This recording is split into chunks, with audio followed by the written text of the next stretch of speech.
ಮಿತ್ರರೇ ನಮಸ್ಕಾರ. ಮಿತ್ರರೇ, ಇವತ್ತು ಎಲ್ಲ ಮಾಧ್ಯಮಗಳಲ್ಲೂ ಕೂಡ ಒಂದು ವಿಚಾರ ಬಹಳ ಸುದ್ದಿ ಆಗ್ತಾ ಇದೆ. ಅದೇನು ಕೇಳಿದ್ರೆ, ಚೈನಾದಲ್ಲಿ ಹೊಸ ವೈರಸ್ ಬಂದುಬಿಟ್ಟಿದೆ, ಬಹಳ ಪ್ರಮಾಣದಲ್ಲಿ ಸ್ಪ್ರೆಡ್ ಆಗ್ತಾ ಇದೆ, ಅಲ್ಲಿನ ಆಸ್ಪತ್ರೆಗಳೆಲ್ಲ ತುಂಬ ಹೋಗ್ತಾ ಇದೆಯಂತೆ, ಜನ ಬೀದಿ ಬೀದಿಯಲ್ಲಿ ಸಾಯ್ತಾ ಇದ್ದಾರಂತೆ, ಕೊರೋನಾದಲ್ಲಿ ಯಾವ ಪರಿಸ್ಥಿತಿ ಇತ್ತೋ ಅದೇ ಪರಿಸ್ಥಿತಿ ಚೈನಾದಲ್ಲಿ ಮರುನಿರ್ಮಾಣ ಆಗಿದೆಯಂತೆ, ಬಹಳ ಡೇಂಜರಸ್ ಅಂತೆ ಈ ವೈರಸ್ಸು. ಹೀಗೆಲ್ಲ ಚರ್ಚೆ ಆಗ್ತಾ ಇದೆ. ಮಾಧ್ಯಮಗಳಲ್ಲಿ ದೊಡ್ಡ ಪ್ರಮಾಣದಲ್ಲಿ ಸುದ್ದಿಯನ್ನು ಪ್ರಕಟಿಸಲಾಗ್ತಾ ಇದೆ. ಜನ ಕೂಡ ಒಂದು ಹಂತದಲ್ಲಿ ಪ್ಯಾನಿಕ್ ಆಗಿದ್ದಾರೆ.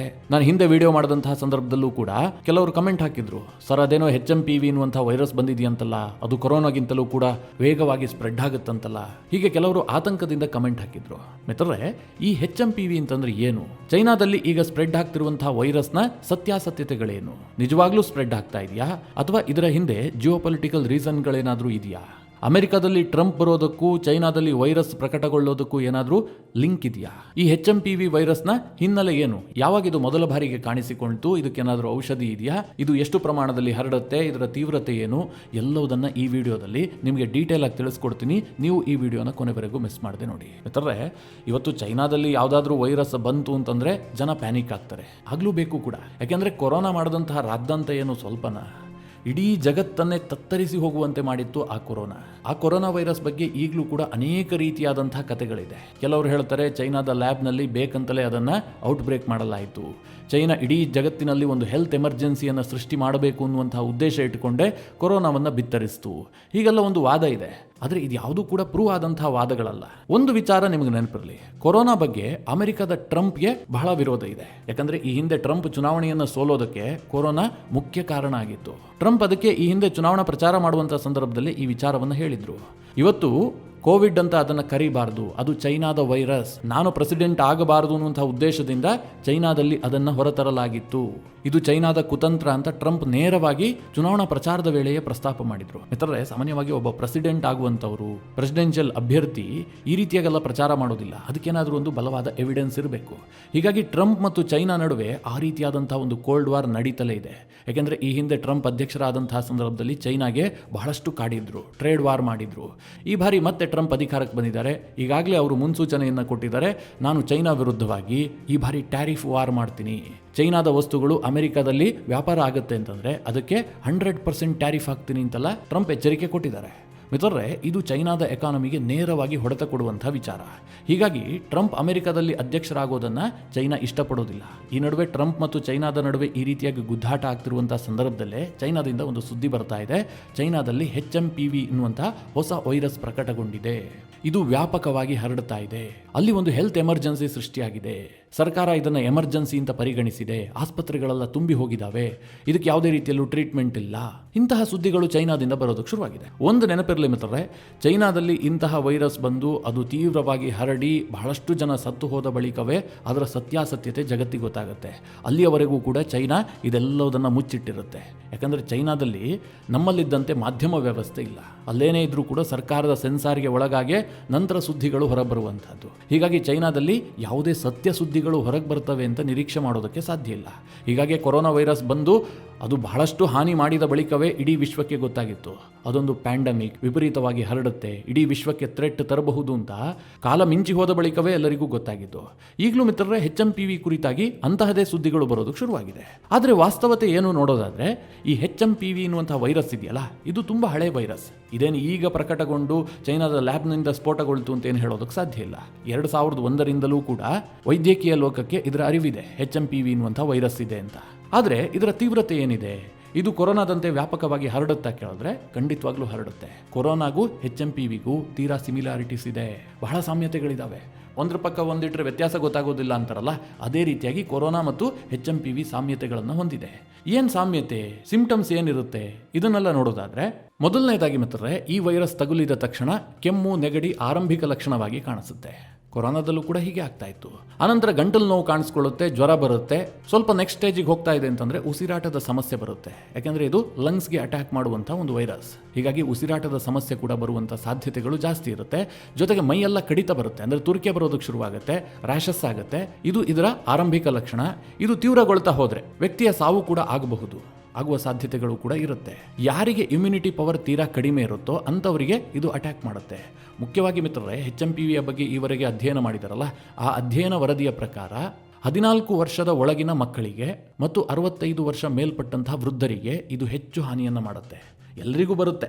ಈಗ ಒಬ್ಬ ವ್ಯಕ್ತಿಗೆ 35 ವರ್ಷ, ತುಂಬ ಕಟ್ಟುಮಸ್ತಾಗಿದ್ದಾನೆ, ತುಂಬ ಆರೋಗ್ಯವಾಗಿದ್ದಾನೆ, ಆತನಿಗೂ ಕೂಡ ಈ ವೈರಸ್ ಬರುವಂಥ ಸಾಧ್ಯತೆಗಳಿರುತ್ತೆ. ಆದರೆ ಆತನಲ್ಲಿ ಇಮ್ಯುನಿಟಿ ಪವರ್ ಜಾಸ್ತಿ ಇರುವ ಕಾರಣದಿಂದಾಗಿ ಆತನಿಗೇನು ದೊಡ್ಡ ಪ್ರಮಾಣದಲ್ಲಿ ಹಾನಿಯಾಗೋದಿಲ್ಲ. ಆದರೆ ಚಿಕ್ಕ ಮಕ್ಕಳಿಗೆ ತೀವ್ರತರವಾಗಿ ಇದು ಹರಡುತ್ತೆ.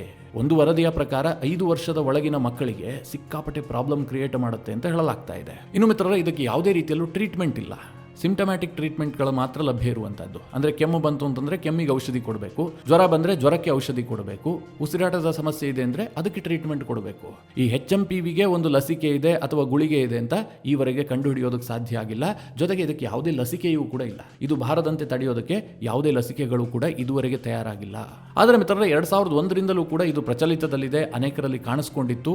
ಇದು ತೀವ್ರತರವಾಗಿ ಯಾರಿಗೂ ಬಾಧಿಸದೇ ಇರುವ ಕಾರಣದಿಂದಾಗಿಯೇ ಇದಕ್ಕೆ ಯಾವುದೇ ರೀತಿಯಲ್ಲೂ ಲಸಿಕೆ ಕಂಡುಹಿಡಿದಿಲ್ಲ ಅಂತ ಕೂಡ ಹೇಳಲಾಗುತ್ತೆ. ಆದರೆ ಚೈನಾದಲ್ಲಿ ಇದು ವಿಪರೀತವಾಗಿ ಈಗ ಸ್ಪ್ರೆಡ್ ಆಗ್ತಾ ಇದೆ. ಅಂದರೆ ಇದರಲ್ಲಿ ಜೆನೆಟಿಕ್ ಚೇಂಜಸ್ ಏನಾದರೂ ಆಗಿದೆಯಾ ಇದಿನ್ನೂ ಕೂಡ ಗೊತ್ತಿಲ್ಲ. ಈ ವೈರಸ್ ಇದೆಯಲ್ಲ, ಆಗಾಗ ಜೆನೆಟಿಕಲಿ ಚೇಂಜ್ ಆಗ್ತಾ ಇರುತ್ತೆ, ಮಾಡಿಫೈ ಆಗ್ತಾ ಹೋಗ್ತಾ ಇರುತ್ತೆ. ನೀವೀಗ ಕೊರೋನಾದಲ್ಲಿ ನೋಡಿದ್ರಿ, ಒಂದೊಂದು ಅಲೆಯಲ್ಲಿ ಒಂದೊಂದು ರೂಪದ ವೈರಸ್ ಆಗಿ ಅದು ಬಂತು. ಹೀಗಾಗಿ ವೈದ್ಯಕೀಯ ಲೋಕಕ್ಕೆ ಅದು ದೊಡ್ಡ ಚಾಲೆಂಜ್ ಆಗಿತ್ತು.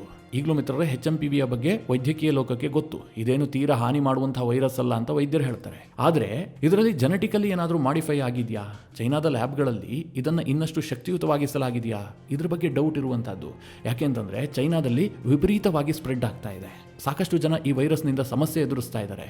ಒಂದು ಅಂಕಿಅಂಶದ ಪ್ರಕಾರ, ಮಾಧ್ಯಮಗಳ ವರದಿಯಂತೆ ಈವರೆಗೆ ಚೈನಾದಲ್ಲಿ 7,834 ಮಂದಿಗೆ ಈ ವೈರಸ್ ತಗುಲಿದೆ.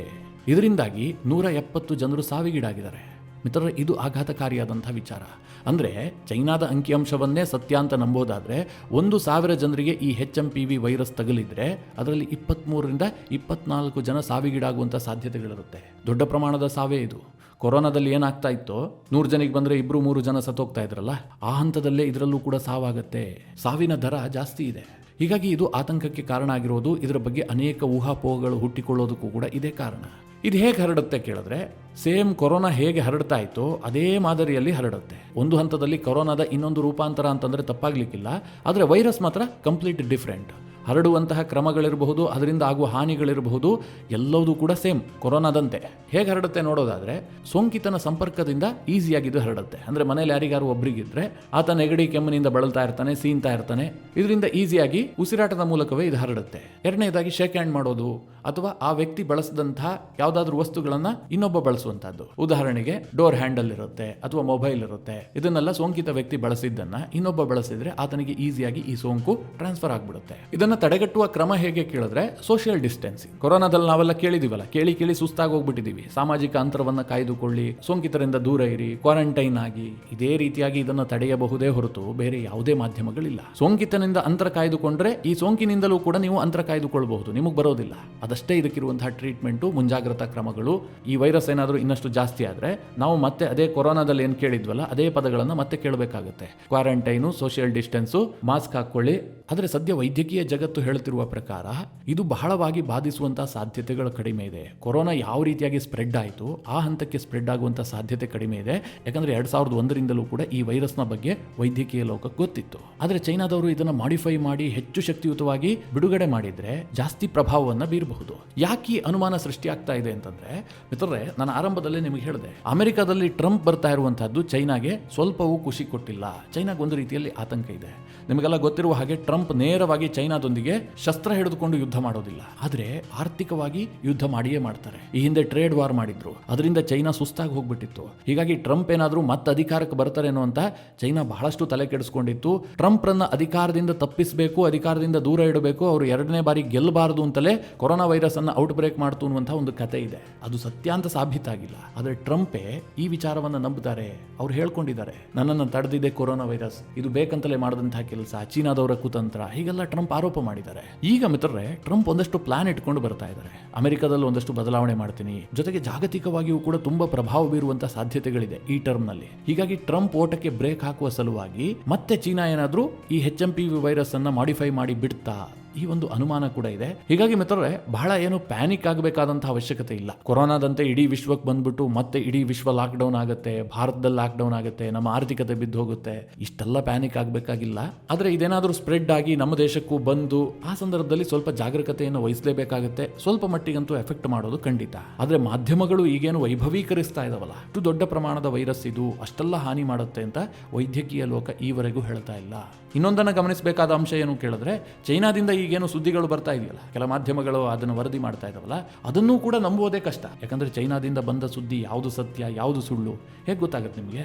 ಯಾಕಂದ್ರೆ ಅಧಿಕೃತವಾಗಿ ಸರ್ಕಾರ ಏನನ್ನು ಕೂಡ ಅಲ್ಲಿ ಹೇಳ್ಕೊಳ್ಳೋದೇ ಇಲ್ಲ. ಇನ್ನು ಈ ಬಗ್ಗೆ WHO ಏನಾದರೂ ಪ್ರತಿಕ್ರಿಯೆ ಕೊಟ್ಟಿದ್ದ ಕೇಳಿದ್ರೆ, ಇದುವರೆಗೆ ಯಾವುದೇ ಪ್ರತಿಕ್ರಿಯೆಗಳು ಕೂಡ WHO ಕಡೆಯಿಂದ ಬಂದಿಲ್ಲ. ಹೀಗಾಗಿ ಈ ವೈರಸ್ನ ಬಗ್ಗೆ ಸಾಕಷ್ಟು ಊಹಾಪೋಹದ ಸುದ್ದಿಗಳೇ ಇರೋದು ಹೊರತು ನಿಖರವಾದಂಥ ಯಾವುದೇ ಮಾಹಿತಿಗಳು ಬರ್ತಾ ಇಲ್ಲ. ಮಿತ್ರರೇ, ನಿಮ್ಗೇನನ್ಸುತ್ತೆ? ಚೈನಾ ಮತ್ತೊಮ್ಮೆ ಕೊರೋನಾದಂತಹ ವೈರಸ್ ಅನ್ನು ಬಿಡುಗಡೆ ಮಾಡಿದೆಯಾ? ಈ HMPV ವೈರಸ್ ಜಾಗತಿಕವಾಗಿ ಸಂಕಷ್ಟವನ್ನು ತಂದಿಡುವಂತಹ ಸಾಧ್ಯತೆಗಳಿದೆಯಾ? ಹಾಗೆ ಇದು ಟ್ರಂಪ್ ಬಂದಂತಹ ಕಾರಣಕ್ಕಾಗಿ ಚೈನಾ ಈ ವೈರಸ್ ಅನ್ನು ಬಿಡುಗಡೆ ಮಾಡಿದೆ ಅಂತ ನಿಮ್ಗೆ ಅನಿಸುತ್ತಾ? ನಿಮ್ಮ ಅನಿಸಿಕೆ ಅಭಿಪ್ರಾಯವನ್ನು ಕಮೆಂಟ್ ಮಾಡುವ ಮೂಲಕ ನಮಗೆ ತಿಳಿಸಿ. ಹಾಗೆ ನಿಮಗೆ ಈ ವಿಡಿಯೋ ಇಷ್ಟವಾದರೆ ಲೈಕ್ ಮಾಡಿ. ಜೊತೆಗೆ ನೀವಿನ್ನೂ ನಿಮ್ಮ ನೆಚ್ಚಿನ ಸಂಸ್ಕಾರ ಸೌರಭ ಯೂಟ್ಯೂಬ್ ಚಾನಲ್ನ ಸಬ್ಸ್ಕ್ರೈಬ್ ಮಾಡಿಲ್ಲ ಅಂತಾದರೆ ಈ ಕೂಡಲೇ ಸಬ್ಸ್ಕ್ರೈಬ್ ಮಾಡಿ. ಮುಂದಿನ ಎಲ್ಲ ಅಪ್ಡೇಟ್ಗಳ ನೋಟಿಫಿಕೇಷನ್ಗಾಗಿ ಬೆಲ್ ಐಕಾನ್ ಒತ್ತಿ.